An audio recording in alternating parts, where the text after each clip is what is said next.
ताज्या बातम्यांसाठी महान करेला सबस्क्राइब करा आणि बेल आयकॉनला क्लिक करा।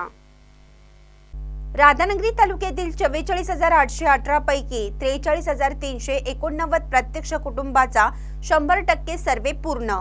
तहसीलदार अनिता देशमुख यांची माहिती।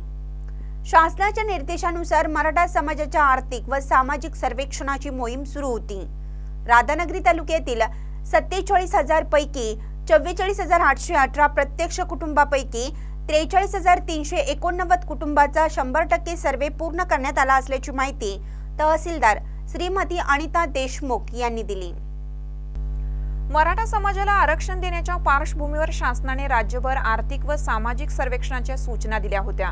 त्यानुसार तालुका पातळीवर राधानगरीच्या तहसीलदार अनिता देशमुख यांच्या मार्गदर्शनाखाली सर्वेचं नियोजन करण्यात आलं होतं। कुटुंबाचा सर्वे करण्यासाठी प्राथमिक शिक्षक, ग्रामसेवक, तलाठी, विविध शासकीय विभागाच्या कर्मचाऱ्यांच्या नियुक्त्या केल्या होत्या। तालुक्यात सुमारे 47,000 कुटुंब असून यासाठी 308 संगणक, 22 पर्यवेक्षक काम करत होते। 47,000 कुटुंबांपैकी 44,818 प्रत्यक्ष कुटुंबांपैकी 43,389 कुटुंबांचा सर्वे 100% पूर्ण करण्यात यश आलं आहे। 1,429 कुटुंब कायमस्वरूपी स्थलांतर झाली असल्याने त्यांचा सर्वे करता येत नाही। सर्वे पूर्ण करण्यात शासकीय कर्मचाऱ्यांनी सहकार्य केले असल्याचे तहसीलदार अनिता देशमुख यांनी सांगितलं। महानकर न्यूजसाठी विजय बकरे, राधानगरी।